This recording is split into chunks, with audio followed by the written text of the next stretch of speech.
ನಮಸ್ಕಾರ ಸ್ನೇಹಿತರೆ. ನಾವೆಲ್ಲರೂ ಈ ಜಗತ್ತಿನಲ್ಲಿ ನೆಮ್ಮದಿಯನ್ನು ಹುಡುಕುತ್ತಿದ್ದೇವೆ. ಒಳ್ಳೆಯ ಮನೆ, ಹೆಚ್ಚು ಹಣ, ಸುಂದರವಾದ ಸಂಬಂಧಗಳು ಸಿಕ್ಕರೆ ಜೀವನ ಸಾರ್ಥಕ ಅಂದುಕೊಳ್ಳುತ್ತೇವೆ. ಆದರೆ ಇವೆಲ್ಲವೂ ಸಿಕ್ಕ ಮೇಲೂ ಮನಸ್ಸಿನ ಒಂದು ಮೂಲೆಯಲ್ಲಿ ಅತೃಪ್ತಿ ಹಾಗೆಯೇ ಇರುತ್ತದೆ. ಏಕೆಂದರೆ ನಾವು ಸುಖವನ್ನು ಹೊರಗಿನ ಪ್ರಪಂಚದಲ್ಲಿ ಹುಡುಕುತ್ತಿದ್ದೇವೆ. ಗೌತಮ ಬುದ್ಧ ಅಂದು ಒಂದು ಅದ್ಭುತ ಸ್ಥಿತಿಯ ಬಗ್ಗೆ ಹೇಳಿದ್ದರು. ಅದೇ ನಿರ್ವಾಣ. ನಿರ್ವಾಣ ಎಂದರೆ ಸಾವಲ್ಲ, ಅದು ಬದುಕಿರುವಾಗಲೇ ಎಲ್ಲಾ ದುಃಖಗಳಿಂದ ಮುಕ್ತಿ ಪಡೆಯುವ ಒಂದು ಸ್ಥಿತಿ. ಆ ಸ್ಥಿತಿಯನ್ನು ತಲುಪುವುದು ಹೇಗೆ?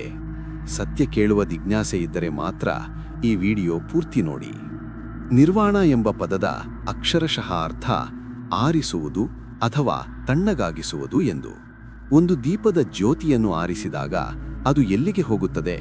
ಅದು ನಾಶವಾಗುವುದಿಲ್ಲ, ಬದಲಾಗಿ ಈ ಬ್ರಹ್ಮಾಂಡದ ಶೂನ್ಯತೆಯಲ್ಲಿ ಒಂದಾಗುತ್ತದೆ. ನಮ್ಮ ಮನಸ್ಸಿನಲ್ಲಿ 3 ದೊಡ್ಡ ಬೆಂಕಿಗಳು ಉರಿಯುತ್ತಿವೆ: ಲೋಭ, ಗ್ರೀಡ್, ದ್ವೇಷ, ಹೇಟ್, ಮತ್ತು ಮೋಹ, ಡಿಲ್ಯೂಷನ್. ಬುದ್ಧ ಹೇಳುತ್ತಾರೆ, ಯಾವಾಗ ಈ 3 ಬೆಂಕಿಗಳು ಆರಿಹೋಗುತ್ತವೋ ಆಗ ಮನುಷ್ಯ ನಿರ್ವಾಣದ ಸ್ಥಿತಿಯನ್ನು ತಲುಪುತ್ತಾನೆ.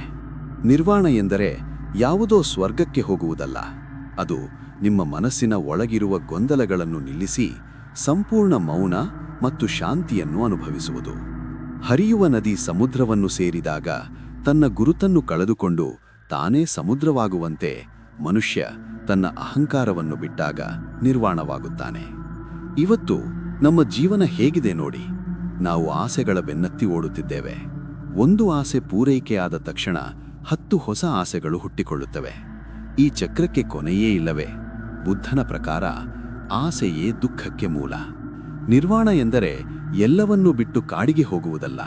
ಸಂಸಾರದಲ್ಲಿದ್ದರೂ ಯಾವುದಕ್ಕೂ ಅಂಟಿಕೊಳ್ಳದೇ ಇರುವುದೇ ನಿಜವಾದ ಮುಕ್ತಿ.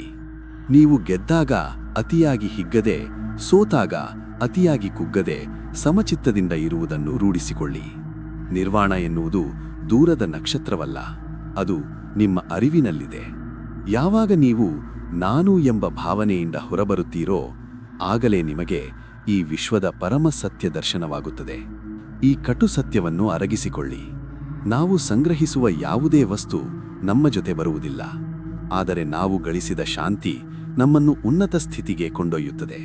ಬುದ್ಧನ ಈ ಗಂಭೀರ ಮಾತುಗಳು ನಿಮ್ಮಲ್ಲಿ ಹೊಸ ಆಲೋಚನೆ ಮೂಡಿಸಿದ್ದರೆ ಇಂದಿನಿಂದಲೇ ಆಸೆಗಳ ಗುಲಾಮರಾಗುವುದನ್ನು ನಿಲ್ಲಿಸಿ. ನಿರ್ವಾಣದ ಬಗ್ಗೆ ಅಥವಾ ಜೀವನದ ಗುರಿಯ ಬಗ್ಗೆ ನಿಮ್ಮ ಅಭಿಪ್ರಾಯವೇನು? ಕಮೆಂಟ್ ಮಾಡಿ ತಿಳಿಸಿ.